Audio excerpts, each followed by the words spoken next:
Previously on Stay in Your Lane. So on the sustainability part, everyone has a mandate from the C-suite for zero emissions. Usually it's a 2050 date.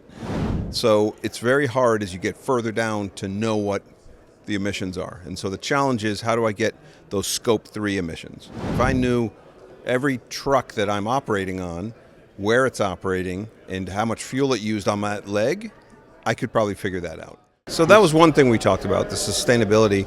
The next we kind of talked about AI and automation and how that's coming in. I asked them if they're seeing it, how they're seeing it, where is it coming from. And just like for the sustainability mandate, where it's coming from a C-level suite, there's a lot of pressure from top down, but also from the market to what are you doing with AI? And everyone has a different definition of what AI is, because it's really aspirational at this point. But some of the things that they pointed out, especially for automation, is that you never want to take the human out of the loop. It's any kind of AI or decision support, any of this is really an augmentation and helps people focus on the harder things. I don't know if you probably didn't see the last talk from the professor from Berkeley. There's an interesting phenomena that robots or computers are really good at doing things that are very hard for humans. It's easy for them, but there are things that are easy for humans that are really hard for robots. It's that balance. Yeah. So there's certain things, and finding where that balance is, it makes no sense for a human to repeatedly pull things off of an Excel spreadsheet, paste it in an email.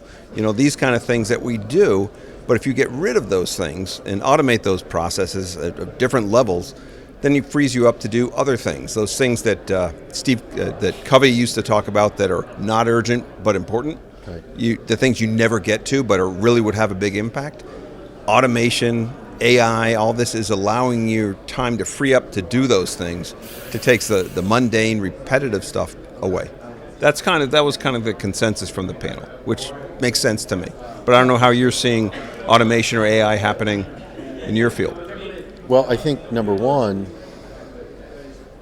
there's efficiency driven from AI. Sure. But where I think it's going is the real question. Yeah. Because I think it's going to help from a scheduling perspective. Thomas More, auto scheduler, Thomas? Yep. I love Thomas. What a wonderful, down-to-earth, genuine human being. Just a really great guy. And I know he and you communicate on a lot. But the whole purpose isn't to replace people, it's to bring the value side to people's day. Yeah. Now, in some of the smaller roles that we're scheduling and planning and things like that humans are doing at times, it can replace that and maybe do it better than any human from an overall perspective, taking in data, processing data multiple times throughout the day to plan the most efficient shift in warehouse. Those scenarios will bring value. Then the question is, how do you reallocate the workforce to where AI can't bring you value? So, it's 2 steps forward from both sides, not taking a step back. And finding that balance and how to reallocate your manpower in a way that it complements AI. So we talk about technology in this industry, and I think we've said it a couple of times this weekend. The people that'll be successful are going to be able to complement what people do with technology, whether it be AI or software. Yeah, it's been going on for a while now. I think it gets renamed every couple of years, right? Yep. And so it used to be decision support. Right. I teach a class and I say, models don't make decision, people do. And so the whole idea is there's been decision support in transportation for load to driver assignment, routing schedules for decades. And whether it's done by optimization, simulation, whatever, or AI, a human still has to approve it. And what we found is that the real challenge for adoption of any technology is getting the human to trust it. And the only way you get trust is repeated positive actions. And so if we used to do something called Micromap when I worked at a company called PTCG, which was then called Logistics.com and is now part of Manhattan Associates, and it does the driver to load assignment. It's called, I don't know what it's called now, but the whole idea was it makes a recommendation for all the drivers that are in your network for a carrier, all the loads, which one gets assigned to which. And it does this by logic of trying to get the driver home, trying to minimize total costs, all these different factors. But it's always a recommendation to the dispatcher. And so when you put this in, the three things can happen. One is the dispatcher accepts every single recommendation, 100%, which is a horrible thing. Right. Or where they accept like none of them or 50%, and that's a bad thing. Either extreme. Yeah, because this means that I'm not doing my job if it's 100, and if it's below like 50, 60%, you're just not listening to it, because the model will never capture everything, but it can do some things better than a person can. So we see that the optimal was around 85% acceptance. And if you saw a dispatcher that was way above or way below that, that's a problem. And so I think the same thing applies to AI. You have the line of what's automated just keeps moving a little further, right? You don't need to make 72 phone calls for spot loads anymore. You can do it all at once with APIs. So, and that frees someone up. No one wants to make phone call after phone call. So it frees you from doing things you hate to do anyway. So hopefully those people can be uptrained or can be solving some more interesting problems. Does that make sense? I mean, that's I think where it does. moves. I think AI, the more information that goes in, I think the big transition from talking to Keith Moore, Thomas's son, and this gentleman's bright, and I love Keith, being able to track and monitor so many different things, where it used to be so expensive to track and monitor so many things. Now the monitoring cost is so low.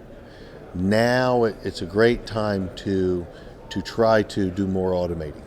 Yeah, well, that's one of the things. I remember when, Joe, when you were running Nestle's transportation, I remember we did a bid for you, and we exchanged discs.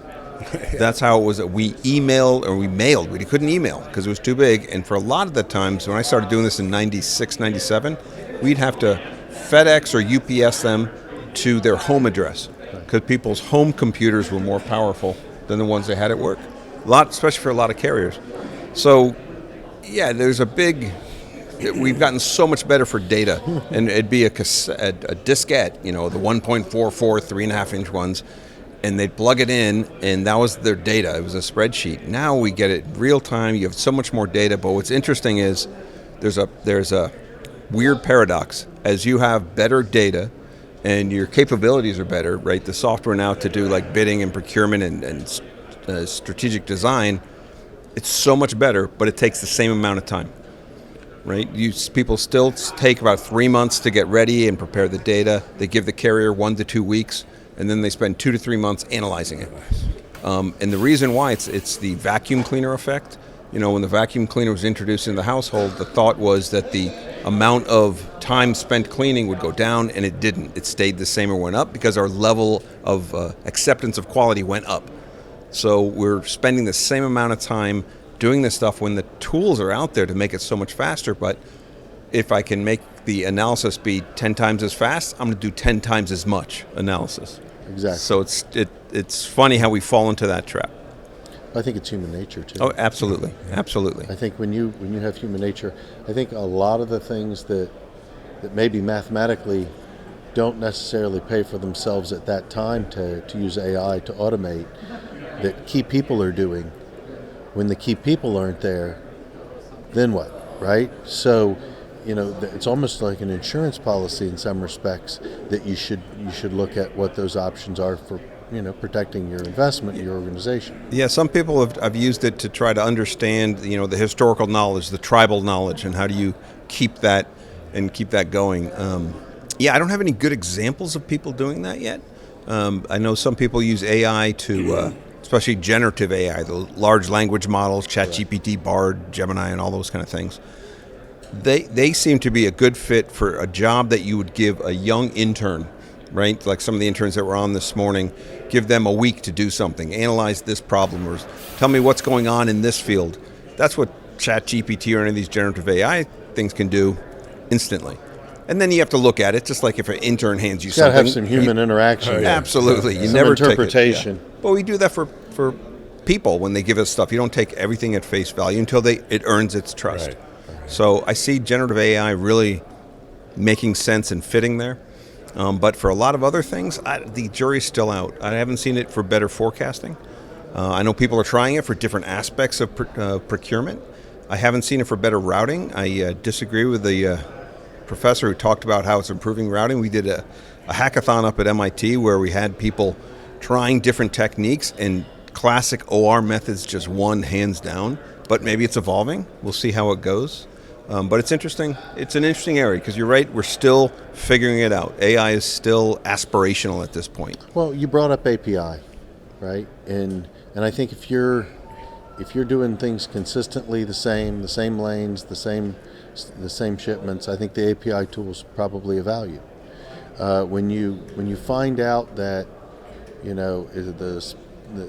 the need changes, then I wonder how the API works. I disagree with you a little bit. I think what you described is EDI. EDI, I asked the panel, it's the predominant way that domestic transportation is the communication. It's not going away anytime soon. When it works, it is really efficient. It's easy, it works. Where it fails is when you have a lane that's really not always there. It's kind of a random lane. You haven't shipped there before. Yeah, low volume. And that's where APIs actually work really well, because you can add into that, say, here's a range. It's a better way to communicate without phone calls back and forth. Right. And so I'm seeing more shippers and carriers use API for that. I don't see API too much for the high volume lanes because the overhead. Right. Just like what people were doing before with hypertext, XML. Remember the XML move? Sure. And then they suddenly realized that increases the size of my packet by like 5x. And it's like, I'm not going to pay for that. And so that kind of fell by the wayside. I don't know if anyone, that was like a 90s, 2000s thing.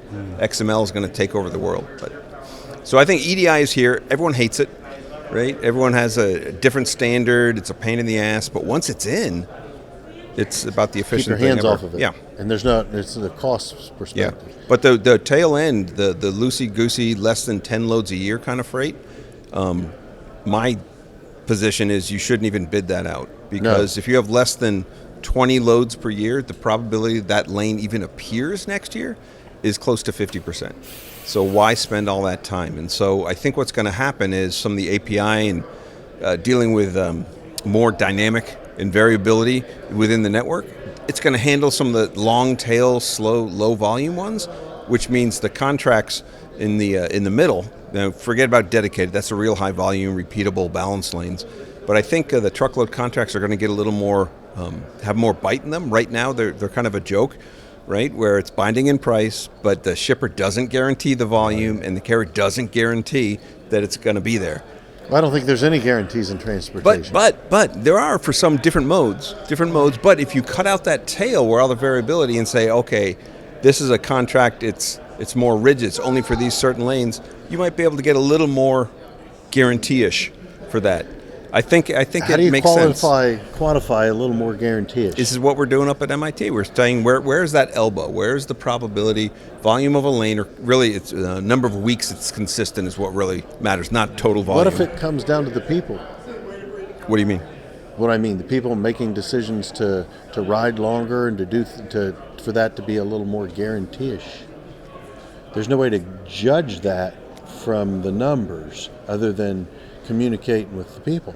Well, what can you do with the numbers? You can look and see certain very high volume consistent lanes tend to be high volume consistent every year. Yep. Those aren't the volatility. Right, as you go down the line to the things that showed up once, right? I remember doing a bid for large CPG companies in the 90s and early 2000s, and if they had one load on a lane last year, they bid out a contract for it. It's a waste of time. You'd have 40,000 lanes, and the carrier's going through these 40,000. Telling me there's a chance. Yeah, no, but the whole idea is there's a break point, there's an elbow, and we're trying to figure exactly where that is. It's different for every shipper, but if you ask a carrier, they say you shouldn't anything less than 50 loads, one a week, shouldn't be bid. Talk to a shipper, they'll say it's like 12 or 26 every other week. So there's a gap in there. Yep, But there is a that. cutoff. There is a cutoff. Continue watching on the next episode of the Stay in Your Lane podcast.